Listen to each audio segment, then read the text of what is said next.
বাংলাদেশের সাবেক প্রধানমন্ত্রী শেখ হাসিনার ভারতে আশ্রয়ে বন্যা, সীমান্ত হত্যা, সংখ্যালঘু নির্যাতনের অভিযোগ, ভিসা বন্ধ করে সীমিত করা প্রভৃতি বিষয় নিয়ে গত ৫ আগস্টের পর থেকেই বাংলাদেশ ভারত সম্পর্কের টানাপোড়েন দেখা যাচ্ছে। এরই মধ্যে আন্তর্জাতিক সীমান্ত আইন লঙ্ঘন করে ভারতের কাঁটাতারের বেড়া দেওয়ার চেষ্টা আগুনে ঘি ঢালার কাজ করেছে। সম্প্রতি চাঁপাইনবাবগঞ্জ এবং নওগাঁ জেলা সংলগ্ন সীমান্তে ভারতের দিকের অংশে বেড়া নির্মাণ নিয়ে বাধা দিয়েছে বাংলাদেশ।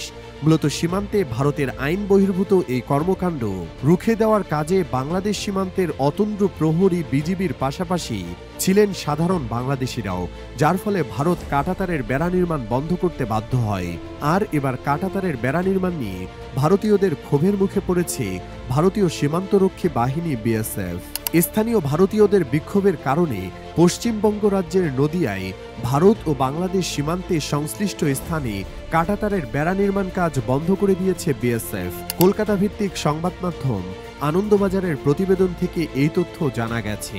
সংবাদ মাধ্যমটি বলছে, ভারতীয় বাসিন্দাদের বাধায় বাংলাদেশ ভারত সীমান্তের কাঁটাতার লাগানোর কাজ বন্ধ করেছে বিএসএফ। পশ্চিমবঙ্গের নদিয়ার শিকারপুরে ভারত বাংলাদেশ সীমান্ত এলাকায় ঘটনাটি ঘটেছে।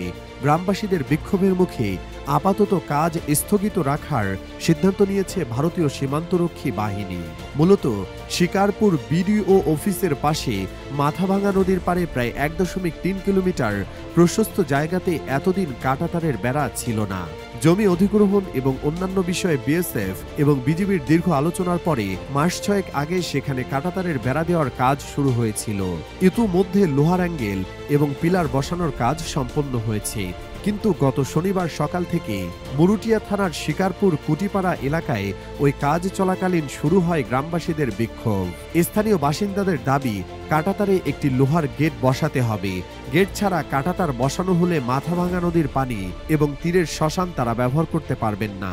অন্যদিকে বিএসএফ জানিয়েছে, গ্রামবাসীদের দাবিগুলো ঊর্ধ্বতন কর্তৃপক্ষকে জানানো হবে। আপাতত বিতর্কিত অংশ ছেড়ে বাকি অংশে কাঁটাতার বসানোর কাজ চলছে। আনন্দবাজার বলছে, কুটিপাড়া এলাকায় কয়েকশো পরিবারের বসবাস রয়েছে। কাঁটাতার বসানোর খবর পেয়ে সীমান্তে জড়ো হতে থাকেন তারা।